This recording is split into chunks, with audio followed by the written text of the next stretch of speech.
میرے ساتھ موجود ہے ابھی جلیل شرکپوری صاحب، ایم پی ہیں پنجاب اسمبلی کے، نون کے ٹکٹ سے ہوئے، اس کے بعد پارٹی کی عادت سے اختلاف بھی کیا اور ابھی بھی پی ایم ایل این میں ہی شامل ہیں۔ جلیل شرکپوری صاحب، پروگرام میں خوش آمدید۔ جی بہت مہربانی۔ جلیل شرکپوری صاحب، آپ نے پہلی اس تقریر کے بعد ہی اپنا بیانیہ جو تھا اس سے انحراف کیا، آپ نے اپنی سٹیٹمنٹ دی۔ اب اس کے بعد پے در پہ ہم دیکھ رہے ہیں کہ مسلم لیگ نواز کی جو پالیسی ہے، جو ڈائریکشن ہے، وہ بیانیہ جو ہے وہ اب قومی اداروں کے خلاف ہے، مفادات جو قومی مفاد ہے اس کے برعکس آ رہا ہے اور پارٹی کی طرف سے کنڈیم نہیں کیا جا رہا۔ تو یہ پہلے ہی آپ نے پریڈکٹ کر لیا تھا کہ اب پی ایم ایل این کی سمت یہی ہے؟ کیا عوامل تھے؟ اور ابھی جو آواز ہے وہ 6-7 ایم پی ایس کی ہمیں نظر آ رہی ہے کہ زیادہ لوگ آپ کے ساتھ ہیں، لوگ اگر ہیں تو کیوں نہیں سامنے آ رہے؟ نہیں، یہ ہے جو پہلے بات بھائی، پہلا تو میاں صاحب نے جو آل پارٹی کانفرنس میں بات کی وہ ظاہر اچانک کی، کوئی اس سے پہلے تو اندازہ نہیں۔ تو وہ بات آئی صاحب نے یقیناً ہارے کو بری لگی، یہ سٹائل نہیں ہونا چاہیے تھا، اور اظہار رائے پھر ہر بندہ نہیں کرتا، ایک جھجک ہوتی ہے کہ پارٹی کیا ناراض نہ ہو جائے، ٹکٹ نہیں، کیونکہ ہمارا المیہ تو ہے قومی۔ تو بہرحال مطلب میں نے تو کوئی ہیزیٹیشن محسوس نہیں کی، اپنی خود رائے دے دی اس خیال سے کہ رائے دینی چاہیے، رائے دین کو بھی دینی چاہیے تاکہ وہ اپنی اصلاح کر سکیں، لیکن بجائے اصلاح کرنے کے انہوں نے وہ میرے اوپر غصے کا اظہار شروع کر دیا، اور پھر چند اور لوگوں نے بھی اظہار رائے کر دیا، حالانکہ 99% میں سمجھتا ہوں مسلم لیگ جو ہے میاں صاحب کے اس بیانی کے ساتھ نہیں ہے، لیکن وہ کھل کے بات نہیں کرتے۔ اور ابھی جو سارا کچھ ہو رہا ہے، جیسے پے در پے، اور پھر ایاز صادق جیسے نہایت شریف بندے سے جو کرا دیا گیا، میں تو سوچ نہیں سکتا کہ ایاز صادق صاحب جیسا بندہ بھی ایسی بات کر سکتا ہے، بڑی نفیس ان کی پرسنالٹی ہے، قطعاً اس کا ایسا مزاج نہیں ہے، لیکن اسے یہ کام کرا دیا گیا۔ آپ یہ سمجھ آ رہی ہے کہ میاں صاحب نے اس کو پلان کیا ہے، اور اس کی ریزن کیا ہے کہ وہ ادھر پولیٹیکل اسٹے لینا چاہ رہے ہیں، پاکستان نہیں آنا چاہ رہے، وہ سمجھ رہے ہیں کہ مجھے مقدمات پہ نہ بلایا جائے، اور پولیٹیکل اسٹے لینے کے لیے انہیں جسٹیفکیشن چاہیے کہ میرا تو پھٹا پڑ گیا ہے، ملٹری میرے خلاف ہو گئی ہے۔ تو ایک ذاتی ایشوز کے اوپر، حالانکہ ان کے خلاف جو مقدمات ہیں ہو سکتے وہ جھوٹے ہوں، ہو سکتے وہ سچے ہوں،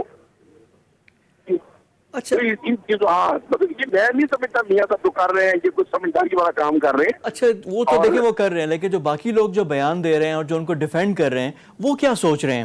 اور آپ کی کیا سوچ ہے کہ آنے والے دنوں میں کیا ہونے جا رہا ہے؟ جس طرح پہلے آپ نے دیکھا کہ آپ کہہ رہے ہیں کہ 99% لوگ کر رہے ہیں، لیکن پبلکلی کوئی آ کر نہیں بول رہا۔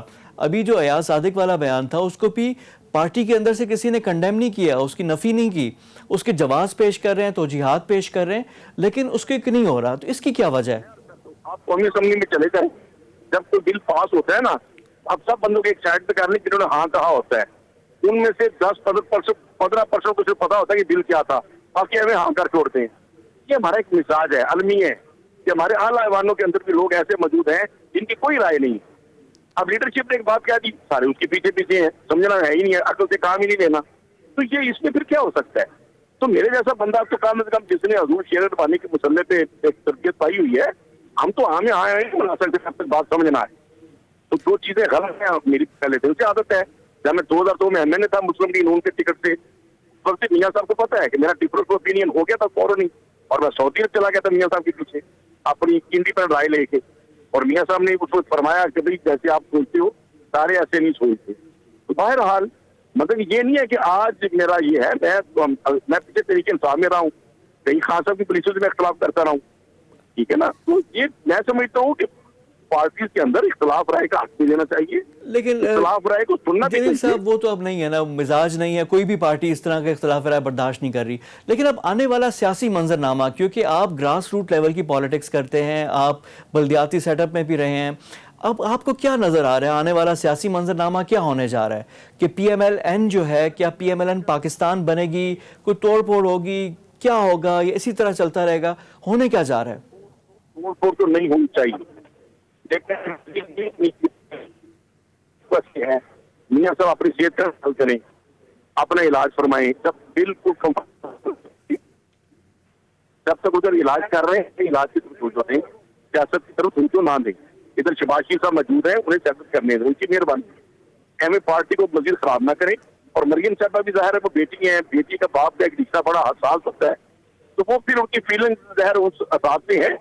مریم صاحبہ کے پاس بھی کوئی پارٹی ہوتا تو نہیں ہے، وہ تو اس وقت پارٹی کے سربراہ تو شہباز شریف صاحب ہیں، اور شہباز شریف صاحب سے کسی کو کوئی اختلاف نہیں. شیخ پوری صاحب مجھے شہباز کوئی شریف کی اختلاف آپ ہے، بات نہ کر کسی رہے ہیں، اور لیکن by all practical purposes Maryam Nawaz بالکل فور فرنٹ پہ ہیں. اب جو لیڈ کر رہی ہے آپ کی جماعت کو وہ تو مریم نواز کر رہی ہیں. لیکن وہ ڈبو بھی تو مریم نواز ہی رہی ہے نا جی. تو پھر پارٹی کو لیڈ بھی کر رہی ہیں، پارٹی کو ڈبو بھی رہی ہیں. تو اسی لیے مجھے چونکہ ہمدردی ہے، رسپیکٹ ہے مریم صاحبہ کی، مجھے رسپیکٹ ہے میاں نواز شریف صاحب کی. تو جب میں سمجھتا ہوں ایک چیز ان کے فائدے کی نہیں ہے تو میں تو عرض کروں گا کہ یہ چیز شیخ پوری فائدے کی صاحب نہیں یہ ہے. جو آپ نے جو ابھی بات کی آپ کی ظاہر بات ہے ذاتی آپ کا ایک ہے بیان بھی ہے، لیکن یہ کیا پارٹی کی میجورٹی کا بیان ہے یا مائنورٹی کا؟ یہ بات کرتے ہیں وہ کہتے ہیں کہ جی یہ تو ناراض اراکین ہے، یہ ان کا بیان ہی ہے. بیان تو میرے اکیلے کا ہے، لیکن رائے جو میجورٹی کی ہے، میجورٹی کی یہی رائے جو میں عرض کر رہا ہوں. تو ہم کیسے لیکن مانیں؟ اب لوگ اوپن بات نہیں کرتے. اب اس میں میرا قصور تو نہیں ہے، لیکن یہ تو میں بات کر سکتا ہوں میجورٹی کی یہی رائے. تو یعنی ابھی آپ کہہ رہے ہیں کہ جو زمام اختیار ہے پارٹی کی وہ مائنورٹی کے پاس ہے، تو پھر ہمیں جو جلسوں میں لوگ آ رہے ہیں، جو شیر جوان تحریک شروع ہو رہی ہے، یہ کیا ہے پھر؟ نہیں دیکھیے، جلسے اور بات ہے. ہر M P M L A کی ایک ہوتی ہے کہ وہ یار دوست اور محلے داری اور ایسی برت ہوتی ہے کہ جلسہ کوئی ایم ایل اے بھی اتنا بڑا جلسہ کر سکتا ہے. یہ کچھ بڑی بات نہیں ہے. جو گجرانوالے میں جلسہ ہو گیا، پورے پنجاب کی جو M P M L A تھے انہوں نے اسٹرگل کی، تو ہر ایم ایل اے حضرات 1,000 بندہ بھی لے جائے تو بہت بڑا جلسہ ہو جاتا ہے. یہ وہ تو ایک بندہ پھر آپ محلے داری میں دیکھ لیں، ایک نامی گرامی چور ڈاکو بھی ہو تو وہ بھی اپنے تعلقات جاری دوستی کے دیش سے M P M L A ہو جاتا ہے. اور پھر وہ بعد میں کہتے ہیں میں تو بڑا شریف آدمی ہوں، اور لوگ اس کے ساتھ چل پڑتے ہیں تعلقات بیس پہ.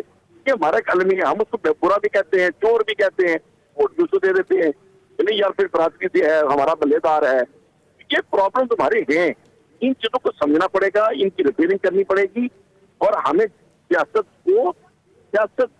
صحیح جمہوریت سے لڑنا ہوگا. لیکن اس کے اندر بے شمار اصلاحات کی ضرورت ہے. بدقسمتی ہے کہ ہماری سیاست جو ہے یہ خراب ہو چکی ہے. اچھا، لیکن اب پنجاب کی سیاست کی بھی میں بات کروں گا آپ سے، کیونکہ آپ ایم پی ہیں پنجاب میں. اس سے پہلے بھی جو عطا مانیکا کا فارورڈ بلاک آ گیا تھا، چیزیں ہو گئی تھیں پی ایم ایل کیو میں سے بن کر، پھر این کو سپورٹ ہو گئی تھی، پھر 2013 کے الیکشن بھی دیکھا. تو ابھی کیا کوئی فارورڈ بلاک بن سکتا ہے؟ کوئی ایسی کوئی موو ہے کہ جو لوگ ہیں ان ماہ سے علیحدہ ہو جائیں پنجاب کی سطح پہ، پنجاب کے لیول پر؟ آپ سے کوئی لوگ رابطے کر رہے ہیں؟ دیکھیں، بلاک ابھی تو کوئی فوری امکان ایسا نہیں ہے، اور نہ ہی میں نے کوئی ایسی کوشش کی ہے، نہ ہی کسی اور کی میں نے کوئی کوشش دیکھی ہے. بعض لوگوں کا ڈفرنس آف اوپینین ضرور ہے، لیکن بلاک بن بھی جاتے ہیں اور کچھ کہا نہیں جا سکتا. جب بنے گا بلاک پتہ نہیں بن جائے گا، کیونکہ جب اندر اور اندر اختلاف رہے دلوں میں بڑھتا رہتا ہے تو پھر ایک وقت آتا ہے کہ وہ ڈفرنس اوپینین رکھنے والے یکدم اکٹھے ہو جاتے ہیں. لیکن فی الحال ایسا نہیں ہے، اور میری یہ خواہش اور دعا ہوگی کہ ایسا نہ ہو. اچھا، آپ لوگ جو ہیں جتنے بھی ایم پی ایز ہیں پنجاب میں رہیں، شہباز شریف سے ظاہری بات ہے آپ لوگ بزدار صاحب سے مل سکتے ہیں، تو آپ لوگ کیوں نہیں جا کر کوٹ لکھپت میں شہباز شریف سے بات کریں کہ بھائی ہو رہا کیا پارٹی میں؟ کیا یہ ان کا بھی بیانیہ ہے یا نہیں ہے؟ ان کا کوئی بیان نہیں آتا اس سلسلے میں.